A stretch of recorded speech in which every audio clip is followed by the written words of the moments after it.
Hey, nerds. So, going to continue my series on this book by Bart Ehrman, the theologian.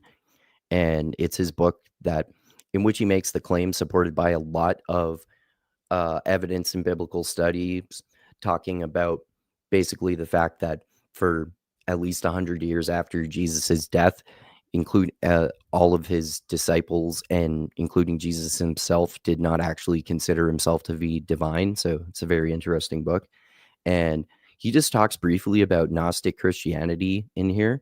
And I think it's interesting. Some people know about it. I used to find it fascinating, but it's just this interesting concept that he goes into in terms of Gnostic Christianity, because it's counterintuitive in terms of what you might think about fundamentalist Christianity, typical fundamentalist Christianity like that of today, like, those people like Jordan Peterson practice, even though he'll never admit that he's Christian, even though he is, because he has this ridiculous worldview that everyone believes in God, but he doesn't. But no one is an atheist, but he's not a Christian, but he believes in God.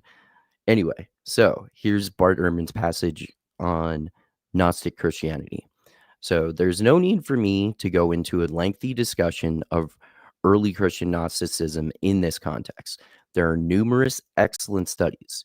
For my purposes here, it is enough to say that a variety of groups after the New Testament period, all of whom claimed, of course, to represent the original views of Jesus and his disciples, every fucking Christian sect throughout history claims to have the only true, correct, original interpretation of their religion, right? Gnostic Christians think they have the true interpretation of the Bible and Christianity. So does every other single sect of Christianity, right? And denomination of Christianity.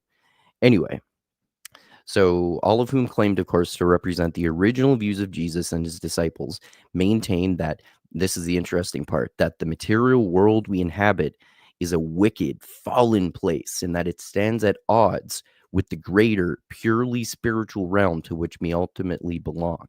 So it's interesting.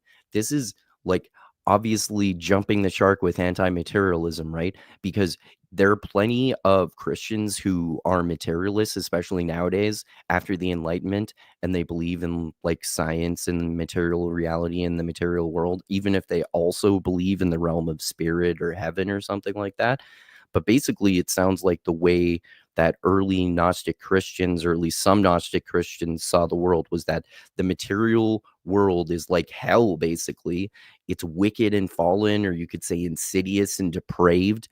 And the greater purely spiritual realm is where we truly belong. So I don't know why they're not committing suicide, if that's it's even more, the logic makes even more sense behind that, right? It's not only that even if you believe in the material world, you're killing yourself and being so you can so you can live forever in heaven.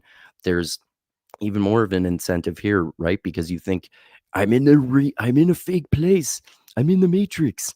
I need to die and go into the real spiritual realm. So I don't know why they haven't killed themselves all the time, but maybe they think that they can reach the spiritual realm through their fake material reality. I don't know.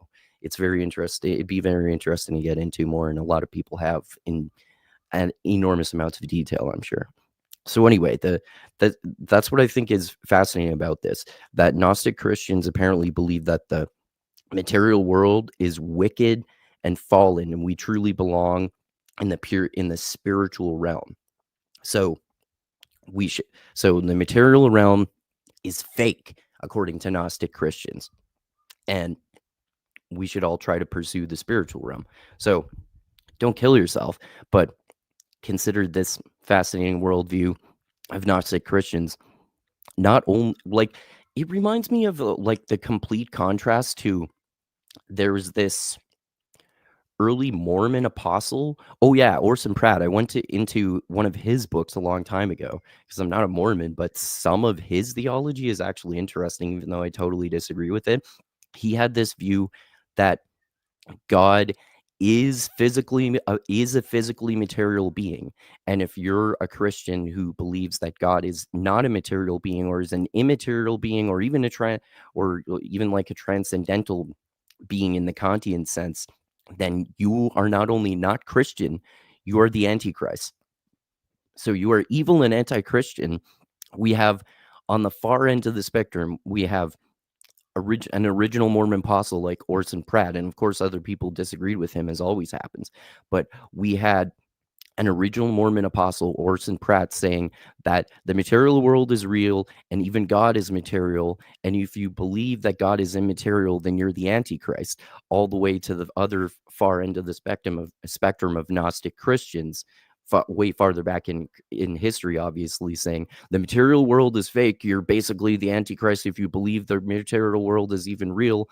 God is clearly spiritual and not material at all, and the spiritual realm is where we belong. Like Orson Pratt probably would have agreed that, heaven is a better place to go, but he obviously fully believed in the material world, and that not only that, but that God was material. So you go from believing God is material and you're the Antichrist if you believe God is immaterial, to basically believing that God is immaterial, and if you believe that God is material or anything is material, then you are the Antichrist.